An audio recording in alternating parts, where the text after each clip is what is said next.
We may not know exactly what the world will look like millions of years in the future, but one thing is for sure, it's no longer inhabited by humans, nor any animal we would quickly recognize. At least, this is the vision presented by The Future is Wild, a documentary that aired in the early 2000s and one that would apparently prove hugely influential to kids all around the world. This documentary gives us a glimpse into the distant future where just about every biome on Earth has changed drastically and are inhabited by creatures that almost seem familiar, yet are entirely altered by time. Today we'll embark on a journey through the eons in order to observe this nearly alien world for ourselves. Using the research provided by the numerous scientists interviewed in this documentary, we'll cross oceans, deserts, and tundra to see just how these organisms live and behave millions of years after humans have disappeared from the planet. Above all, we'll likely find that the future is indeed wild. Our journey begins 5 million years from now. The world is in the midst of another ice age, which has deeply altered the face of Earth as we know it. Ice has encroached toward the equator from the poles, and the Amazon rainforests have been replaced by huge swaths of grassland. It is here that we'll begin our first observations. This former jungle now receives little rainfall, and destructive bushfires are common. If you look closely, you might see one of Earth's last remaining primates, the babukari. The babukari is a social, ground-dwelling species much like modern-day baboons. But in fact, these monkeys are descended from a South American species from the current age, the uakari. Interestingly, the uakari is one of the least known monkeys on the entire continent, but with distinctive, bald, skull-like heads, this doesn't make them any less notable. But why would an uakari lineage persist through the Ice Age when so many other primates went extinct? The answer is that as a species, the uakari already exhibits many traits that could make them ideal savanna dwellers. They have a complex social system, spend a lot of time on the forest floor, and are broadly omnivorous, which could allow them to more easily adapt. But of course, the babukari has a number of further adaptations. Their legs are longer, as we might find on a baboon, which allows for much more efficient movement across long stretches of grassland. They also have several distinct morphological traits. Streaks of blue adorn their face, buttocks, and chest, and a super long tail extends upward, allowing them to communicate non-vocally over long distances. Finally, the babukari have higher digital dexterity and higher intelligence, which has facilitated the use of primitive tools, such as traps for catching fish. But while these primates are very successful in this new niche, they are not without predators.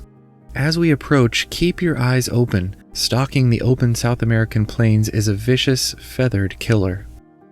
The caterpillar is an 8-foot horror, the apex predator of its domain. It's a flightless bird that bears a striking resemblance to the terror birds that once roamed this very continent. But in reality, the flightless caterpillar's direct ancestor flies quite well in the modern age, the mountain caracara. This bird of prey is currently endemic to South America, but with an average wingspan of just under 4 feet, it's not exactly a giant of the skies. The caterpillar, though, is a terrestrial giant. According to the scientists who provided this information, the ability to fly is expensive biologically speaking. Following the disappearance of the rainforest biome, the caracara gradually grew taller and its bones became more dense, and of course it lost the ability to fly altogether.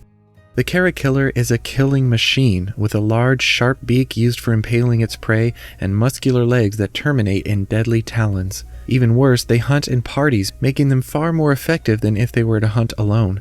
To communicate with their party, they utilize brightly colored plumage on their head, as well as semi-complex vocalization. But though the caterpillar is an excellent hunter, they won't pass up an easy meal either. The brush fires that commonly raise the savanna often leave behind a wake of dead creatures, giving the caterpillars a veritable buffet of smoldering carcasses. Fortunately, though it can't as easily outrun the brush fires, our next species has little to fear from them. The South American rattleback, as it's called, is a type of rodent about the size of an otter. It's descended from a present-day rodent called the paca. But in order to deal with the loss of the jungle, increased predation, and the ravaging brush fires, the rattleback developed an elegant solution: armor.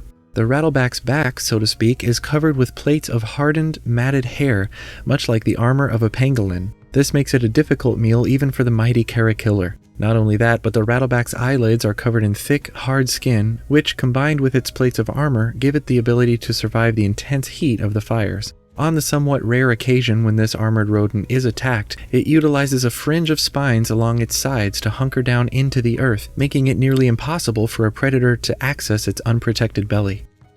Now, dear traveler, we'll leave this savanna behind. We'll be traveling north to a place once known as Kansas. As you look around this now barren and arid landscape, be sure to keep an eye peeled towards the sky. You just might see a dark shape seeming to hang unmoving in the air. You'd be forgiven for thinking it to be a large bird, but in fact, the death gleaner, as it's known, is the largest species of carnivorous bat to ever exist.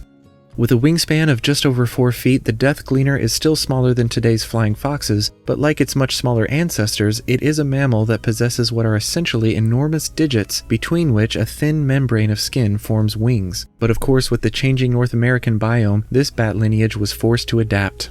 Rather than hunting at night, when temperatures would be too cold to produce the thermal updrafts that allow the death gleaners to coast through the air without expending great amounts of energy, this bat lineage has become diurnal. In order to survive the frigid nights, death gleaners huddle in roosts, allowing them to share body heat. They're also capable of entering torpor, a state of decreased physiological activity that slows their metabolic rate, much like hibernation.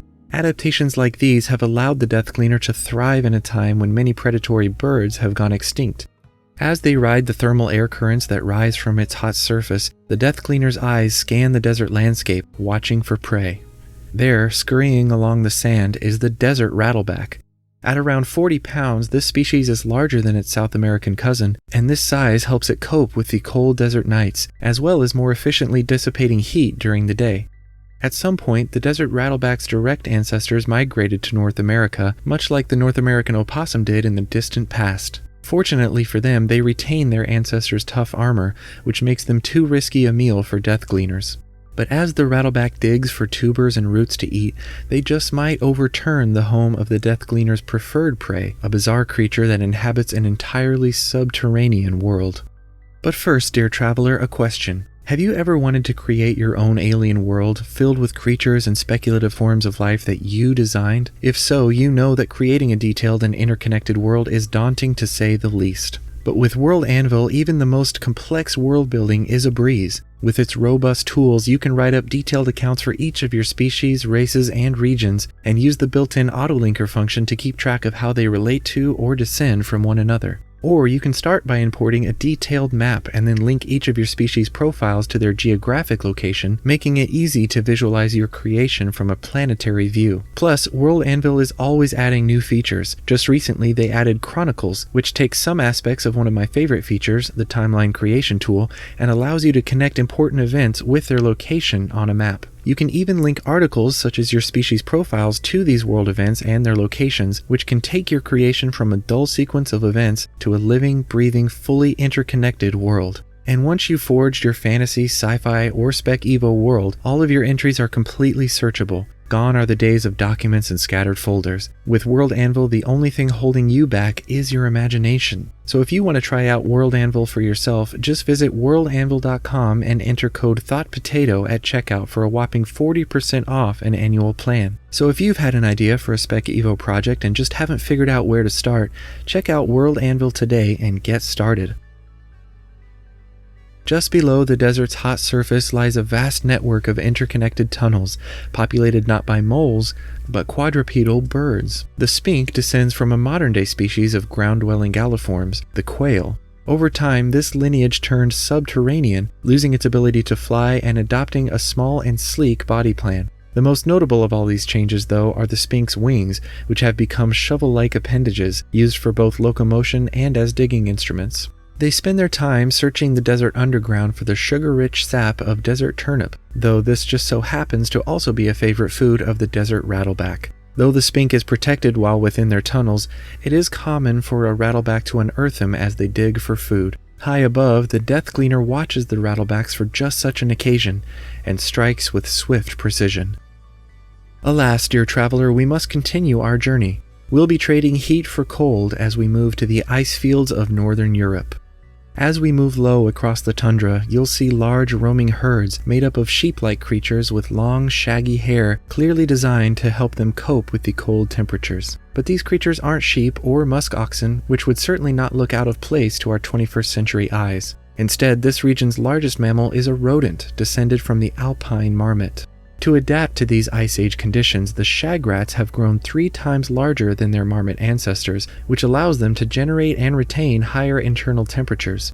They do retain the marmot's large, chisel-like incisors and, like them, are adept at digging. In a region where vegetation is somewhat sparse, these traits allow them to dig up otherwise inaccessible sources of food. The shagrat is also seasonally migratory, moving over great distances as temperatures fluctuate. It isn't easy to eke out an existence in this barren landscape, and for the shagrat, starvation isn't the only danger. In our time, the wolverine is a surprisingly dangerous beast that wanders the alpine regions of the northern hemisphere. It has a reputation for strength and ferocity that exceeds its relatively small size. 5 million years hence, these traits have persisted in its descendants and have elevated its lineage to the status of apex predator.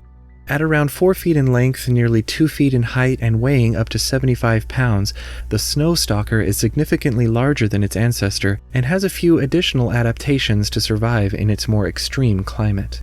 Its fur has turned a stark white, allowing it to camouflage in the snow, and it has a bite force of 2,000 pounds per square inch. But perhaps its most distinctive feature is a pair of 6-inch canine teeth. Interestingly, the snow stalker isn't the first giant predatory mustelid to roam the earth. Before the ascendancy of the more famous saber-toothed cats, creatures like Ecorus and Megalictus struck fear into the hearts of many Miocene-era fauna.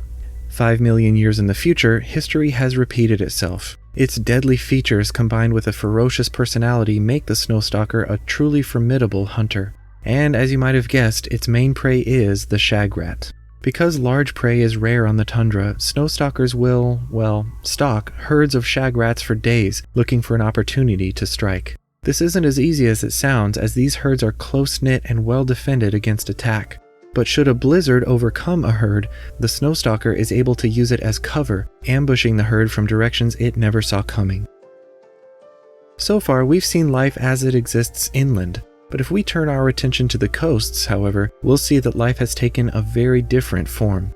As we approach the ocean shore, you may see a colony or two of a very large, ungainly creature shambling across the sand. These are gannet whales, and though their name implies differently, they're not whales at all, but birds. And though they are clumsy on land, once they enter the water, gannet whales are swift and efficient hunters, able to swim at speeds up to 18 miles an hour. These creatures take their name from their long-extinct ancestor, the northern gannet. In our era, these are the largest seabirds in the North Atlantic, with wingspans averaging well over 6 feet. And even in our time, this species frequently dives beneath the water's surface to catch fish, making it, in a way, almost semi-aquatic. Over time, gannets took to the water more frequently, and as we now see before us, began to fill a niche once occupied by small-toothed whales. As you might have guessed, this is where they derived their name. But rather than diving into the water from flight, gannet whales' wings have become flightless flippers, and their webbed feet have become seal-like rudders. The one major feature they retain, besides a dense covering of feathers, is a very long beak. About the size of a walrus, gannet whales are so large that even on land they make for a formidable prey item, even to a snow stalker. Because of this, along with their extremely well-adapted physiology, gannet whales are an extremely successful organism. Now, though we'll be departing this biome, though there is much more to see in this new-to-us world, we have to keep a tight schedule. In fact, we'll be leaving this time period altogether to travel another 50 million years into the future. Sadly, as the years pass rapidly before us, nearly all of the life forms that inhabited this time period have gone extinct. But there is still plenty for us to see and explore 100 million years from our time. Our first stop along this leg of the journey is the Bengal Swamp, an enormous and very diverse stretch of wetland. This bioregion spans hundreds of thousands of square miles, and the water is thick and murky with sediment. This area was created when part of Africa split off and collided with Asia. Now, the mountains that rose from the collision of these tectonic plates act as funnels for water, which collects here. It is here, in this hot and humid environment, that we'll meet our first organism of this era, the lurkfish. This appropriately named species of predatory fish is a direct descendant of the electric catfish, a fish which, in our time, lived in tropical Africa and the Nile River. Interestingly, small electric catfish were used by the ancient Egyptians to treat arthritis. But using the same technique with a lurkfish would likely be a very bad idea. While their ancestors could produce an electric charge of around 450 volts, these descendants can discharge up to 1,000 volts. At 14 feet in average length, it's also much larger than its current-day counterparts, and it's adopted a very effective form of camouflage which, in the murky waters it calls home, makes it nearly indistinguishable from a log. Like its ancestors, the lurkfish has several barbels or whiskers that protrude from its head, allowing it to sense virtually any movement in the water. When smaller prey comes near, the lurkfish can strike with stunning speed, fully engulfing its victims within its large mouth. But even larger prey presents little problem. To take down bigger creatures, the lurkfish can emit a stunningly powerful electric charge from muscles on its side called electrocytes. Once the victim is stunned, it certainly makes for an easy meal. As you might have guessed, very few predators would be willing to attack a creature with such a powerful ability, which also works very well for defense. It's so dangerous, in fact, that in order to avoid it, some previously aquatic organisms have adapted to life outside the water. Pulling itself along the muddy land is the swampus, a creature which, at first glance, looks nearly identical to an octopus from our time. The reason for this is simple, dear traveler. It is an octopus. At least, it's very close to our idea of one. It certainly is a cephalopod, but it's undergone a few changes in order to cope with this dangerous new world. Like its ancestors, the swampus can't breathe air, but by storing oxygen in its blood and tissues, it can survive on land, up to 4 days at a time. Unlike its ancestors, though, you may notice that the swampus has only 4 tentacles as opposed to 8. Over time, the lineage that gave rise to this unique creature repurposed 4 of its arms into pads that help support its weight as it moves across the land, not unlike the foot of a snail. The suckers located on the remaining tentacles have developed something like spikes, which allow the swampus to securely grip the slippery mud as it shambles across the ground. But while the ability to escape the water for a time provides safety for the swampus itself, it also provides a major advantage for their offspring. After mating, which must still be done in water, female swampuses lay their eggs in open plants which collect flood and rainwater and act as a kind of cradle. This method of rearing their young is one of the most fascinating aspects of their biology and behavior. Because the females need to return to the water occasionally in order to survive, they nest in groups, which allows the other females to care for their young while they're away. Up to this point, we've seen that the swampus is able to avoid danger by simply leaving it behind. But when confrontation does arise, this species is not defenseless. Even in our day, many cephalopods can change color via chromatophores in their skin, and the swampus is no different. It uses the camouflage ability to not only hide from predators, but to ambush small prey. Their second method of defense is a venomous bite, but this venom comes from an unexpected source. As juveniles, swampuses absorb bacteria that lives within their nursery plant, which in turn provides the basis for their deadly venom, which persists into adulthood. They can use this lethal bite to protect their nursery plants from harm, even from creatures so large they shake the earth with every step. The Bengal swamp is home to a large number of very diverse organisms, but they are all overshadowed by a colossus called the toroton. This giant descendant of the modern-day tortoise is over 22 feet tall and weighs a staggering 132 tons, making it one of the largest terrestrial animals in history. It is able to reach this enormous size thanks to the dense foliage that blankets the wetlands it calls home, which it eats nearly constantly in order to fuel its massive caloric needs. But though the toroton is much larger than any tortoise we would see today, it hasn't changed drastically in terms of body plan. It still has a shell, though with no natural predators able to take down an adult, it is no longer needed for protection. It's been reduced to the role of muscular support. The other major change has to do with their legs. While most reptiles have legs oriented sideways in order to support their great weight, the toroton's legs have moved directly underneath their body. Indeed, the toroton really only has one thing to fear, the bite of a protective swampus, which is potent enough to take down even a fully grown adult. As it turns out, even we humans can take a lesson from these magnificent creatures. Always watch your step. And so, dear traveler, the time has come for us to leave this time period. There is still a lot of time left to cover, and many more fascinating and bizarre creatures. But for now, we'll be returning to our time to rest and refuel. Be sure to return for part 2, where we'll explore a time even further into the future. Until then, thanks for watching, and remember, you matter.